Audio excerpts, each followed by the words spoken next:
química y nosotros. Les presentamos el universo hace unos 15.000 millones de años. Aparentemente nada. De repente se produce una tremenda explosión, el llamado Big Bang. Media hora después, al descender la temperatura, se crearon las partículas que darán origen a los átomos y elementos químicos que conocemos hoy. Ha nacido el universo, ha nacido la química. Al término de la primera hora, ya existen los primeros átomos de hidrógeno y helio. Deben transcurrir 1.000 millones de años para que se formen los primeros cuerpos en forma de nebulosas, un conglomerado de gases y partículas. Las primeras estrellas se forman a los 3.000 millones de años desde el Big Bang.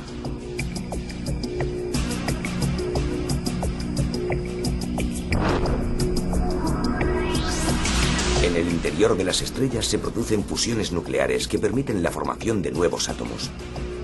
Cuando una estrella muere, expande todos estos átomos por el cosmos, dando lugar a la aparición de otros cuerpos, como otras estrellas o planetas.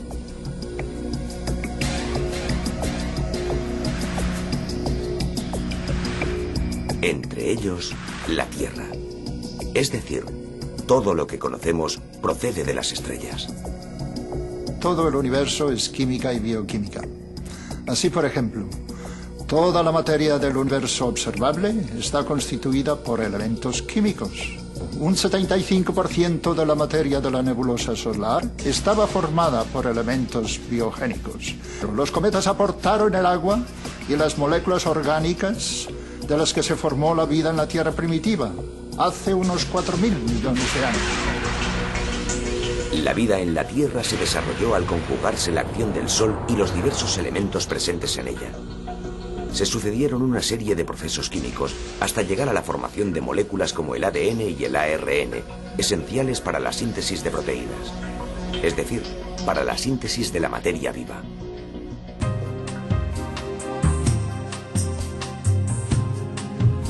A partir de aquí, empezó una lenta y constante evolución hasta llegar a nuestros días. Como vemos, la química no es algo ajeno a la naturaleza, sino que forma parte intrínseca del universo, de las estrellas, de la propia vida. Nosotros y todo lo que nos rodea somos química. Pero en realidad, ¿qué es la química? La definición es asombrosamente simple. Ciencia que estudia la materia y su transformación.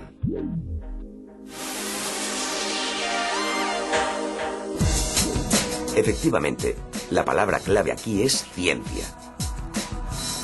La química es una ciencia como lo son la biología, la física o las matemáticas. Y gracias al método científico podemos saber más y conocer mejor nuestro entorno. La labor de los científicos e investigadores químicos a lo largo de la historia ha contribuido decisivamente a hacernos la vida mucho más larga, mucho más sana y mucho más cómoda que la que tuvieron nuestros predecesores.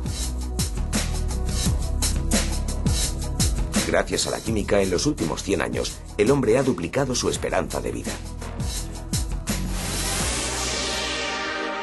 ¿A partir de qué momento el hombre empezó a interesarse por estudiar, investigar y desarrollar esta ciencia? El ser humano siempre ha deseado saber más y conocer la realidad que le rodea. Pero además la química le ayudó a obtener un beneficio inmediato de su entorno.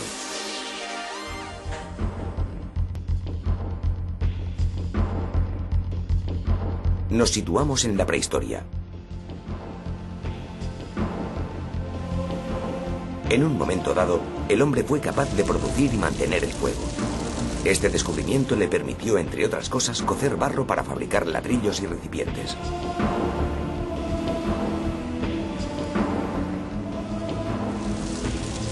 Gracias al fuego, el hombre descubrió los metales y aprendió a sacar provecho de ellos.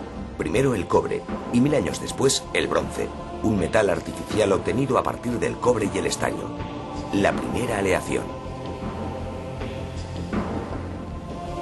El hombre empezó a utilizar deliberadamente la química. Los primeros en estudiar los fenómenos químicos desde un punto de vista teórico fueron los griegos, hacia el año 600 a.C. Aportaron numerosas hipótesis sobre la composición de la materia. En Alejandría, hacia el año 300 a.C., la maestría de los egipcios en química aplicada, sobre todo al embalsamamiento de cadáveres, se funde con la teoría griega.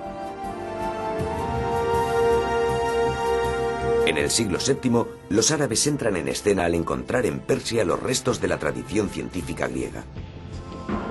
Los árabes dominaron la investigación química durante siglos.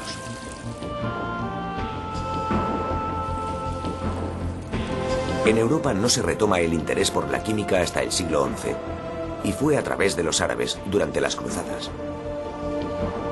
Pero el empujón definitivo a la investigación química llegará en los siglos XVI y XVII, con la invención de la imprenta y el método científico creado por Descartes. Desde entonces se han sucedido los avances y descubrimientos. Entre todos vamos a destacar los siguientes. En primer lugar, la creación de la tabla periódica de los elementos, establecida por Mendeleev en 1869. Se trataba de buscar un orden para los elementos conocidos. Es decir, sistematizar la naturaleza. Mendeleev tuvo el acierto de diseñar su tabla desde el punto de vista de la valencia. Esto le condujo a dejar unos huecos que corresponderían a elementos todavía no descubiertos. Él mismo predijo las características que tendrían 3 de estos nuevos elementos. El tiempo le dio la razón con una precisión asombrosa. Fueron el escandio, el galio y el germanio. El núcleo atómico es de una sencillez sorprendente. Son protones y neutrones en número que cambia según de qué elemento estemos hablando. Los elementos más sencillos, como el hidrógeno, que tiene solo un protón, el helio, que tiene 2 protones y 2 neutrones, son la base que compone todos los demás elementos. Antes hemos dicho, nosotros somos química. Y no se trata de ninguna frase hecha con sentido figurado. Lo hemos dicho en un sentido bien literal. Nuestro organismo está formado por un considerable número de átomos, cuya agregación forma moléculas, que unidas a otras moléculas con distintas propiedades, forma distintos compuestos y sustancias, que producen complejas reacciones, por ejemplo, en el sistema hormonal, responsable de regular el complejo equilibrio entre tantas células y órganos de que consta nuestro cuerpo. Vayamos ahora a ejemplos más simples. El 90% del peso del cuerpo humano corresponde a agua. La fórmula del agua, H2O, indica que cada molécula de agua está compuesta por 2 átomos de hidrógeno y 1 de oxígeno. Ya tenemos pues 2 elementos químicos muy presentes en el cuerpo humano. Pero hay más. Mucha gente sabe que la vida se basa en el carbono y que los huesos necesitan calcio, que la falta de hierro produce anemia o que el fósforo es esencial. Ya hemos visto que la química está presente en nuestro organismo, pero ¿hasta qué punto estamos rodeados de química? ¿Quieren comprobarlo? Vean esta secuencia de vida cotidiana.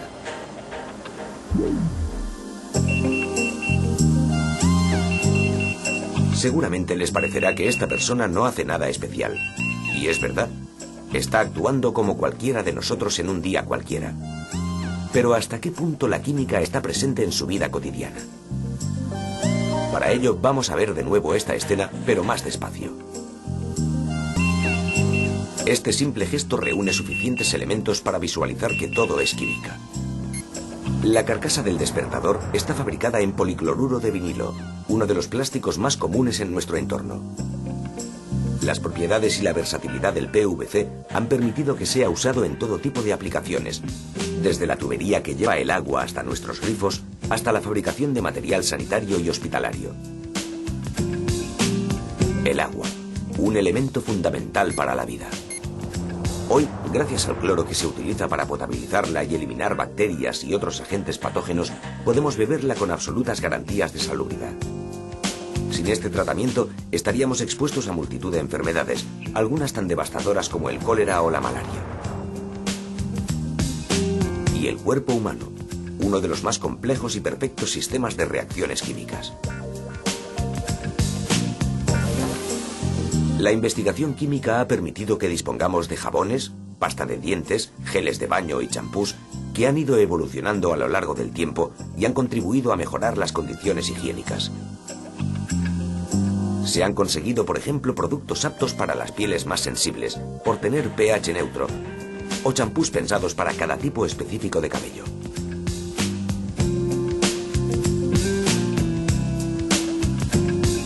Hace ya mucho tiempo que nos beneficiamos de la utilización de la química en el mundo textil. Nuevos materiales sintéticos como el nylon o el poliéster revolucionaron la moda en la segunda mitad del siglo XX. A estos se han ido incorporando otros materiales como la licra.